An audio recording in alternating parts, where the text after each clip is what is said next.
Alright everyone, and hello! Welcome back. This is Shepard here with something a little different. I've spent the last couple days doing a little bit of testing on Greatsword, and before any of you flip out in the comments and say something like, Shepard! The math has shown the highest effective raw Greatsword is Nargacuga. I know. Did a lot of testing, I did a lot of cope. I was really hoping some way, somehow in 2.0 I could make Rathalos or Tigrex or any, something like that have higher damage in general than Nargacuga. And on a per hit basis, there are situations actually they do win.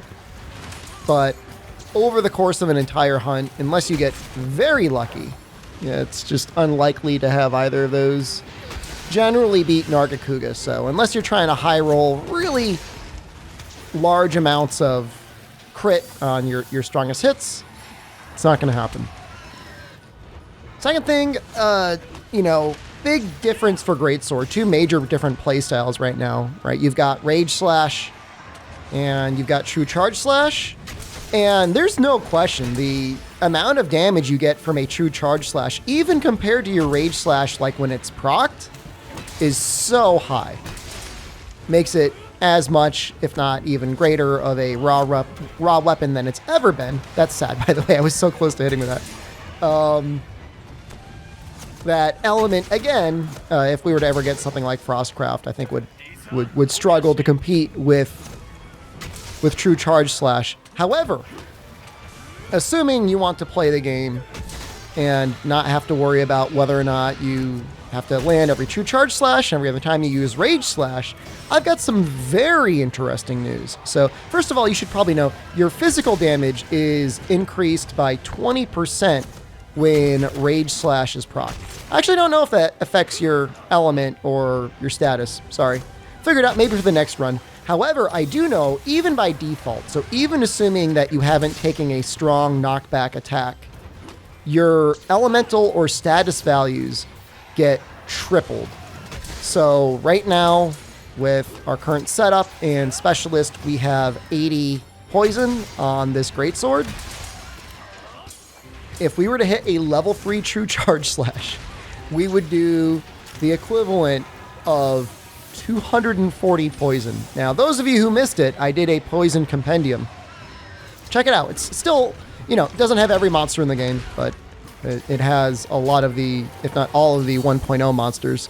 We found that poison can actually be continually applied to monsters even while they are currently poisoned. So, you can't stack it up way too high, but you can get it right up to where they would get poisoned again, putting yourself in a situation where as soon as that first poison ticks off, as long as you hit one more point of poison, they will then be poisoned. So I would say poison is as in good of a place as it has been in a very long time. Makes me very excited for it as a status, not only in, Rise as we have it now, but assuming they keep it this way and assuming we get a G rank, what it might look like in G rank, followed by, of course, whatever else is in the future, right? Assuming this is the way they want to treat it and balance it, it'd be cool to see how it works in whatever Monster Hunter World 2 or whatever it is.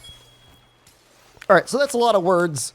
We're about halfway into this hunt. I haven't really talked about the skill or the setup or anything. So this is Chamelea's Greatsword. It has definitely lower than average raw.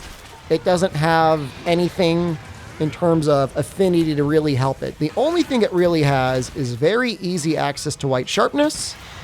So in this case, I kind of did a weird build. Rather than doing any sort of real sharpness skill, I just put more sharpness on. So I didn't do Protective Polish, didn't do Razor Sharp, didn't do Master's Touch. I'm like, I'll just put 3 points of Handicraft on. And actually that works about fine. If you were to take this build and want to change it around, you might be able to get away with just 2 points. You could go from attack 4 to attack 5 if you wanted. It's pretty much the only thing that you would change. And like I said, without Specialist, I think it's 76 points of poison. With Specialist, it goes up to 80. Something like that. And then, obviously if you're doing your Rage Slash, it gets tripled. So this fight is good. I'm not going to spoil for you how quick it goes, but it's a pretty good fight. The fastest time that I've seen against Kushala was 4 minutes by Olay. That was with double dogs. I don't know if he got a ride or not. I didn't have a chance to watch the whole thing, but it was pretty good. He used the Nargacuga Greatsword. But considering how fast this run does go, and considering it does go with the Chameleos Greatsword with poison, you know, say you like to run in a group, or maybe you're just sick and tired of using Nargacuga, I would say this works out fairly well. I mean, there is something to be said. When Kushala is poisoned, their Black Wind Aura goes down. So sometimes you'll be in a situation you're trying to get an attack off, and the Black Wind Aura will kind of screw you up. So kind of a nice thing to have there. And God, Rage Slash is just like designed for this fight. Oh, that feels so bad.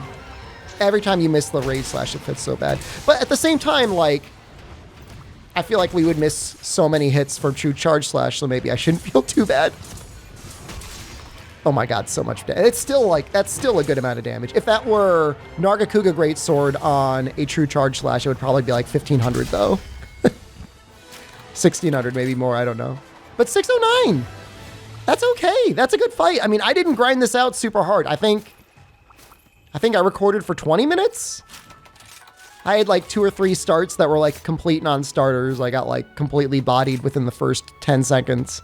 And then like on the, you know, 4th or 5th real attempt, it was like, oh, nice. So pretty happy with it. And then obviously, of course, if you're in a group, you know, that poison will again continue to benefit the other players against Kushala specifically. The Wind Aura goes down, you know, if you had yourself a Sword and Shield player, Lance player, anyone else like that who's got to get pretty close to the monster and doesn't have like necessarily like tons of super armor going on all the time. This is going to be a big benefit. I mean, so yeah, let me know what you think in the comments about going for just 3 points of handicraft. Is if any of you have made elemental or status greatsword setups before, you know, especially the Chameleos one, is that what you would go for? Would you build it differently? I don't know. We're going to go into it in real in-depth soon. I'm going to show off all of the decorations and show off the talisman. Because I go for 3 points of handicraft, I have to use the Maldo arms, which are extremely good value for handicraft, and then I just use the Vike chest and I slot in handicraft there. That does mean though that if I want to really max out my crit eye, I actually end up using a crit eye talisman. And so that's kind of how I get everything to fit, especially if you're able to fit like 3 points of weakness exploit, full crit eye, and 3 points of crit boost. That all together scales extremely well. You know, this still gets attack 4, which is like fine. Like you don't really need much more than that. I mean, obviously more is better, but the scale that you're getting all that crit eye on top of everything else just works out so well. And it helps round out the consistency as well. If you were planning to do lots of runs, you'll just get things a lot more consistently. So we are going to do a quick little test in the training area. I'm going to go ahead and show you like literally a one-hit poison. While I'm going and doing that, I'm going to tell you, hey, I stream every day. Twitch.tv/SDShepherd. Sometimes I take Sundays off. But otherwise, I would love to see you guys over there.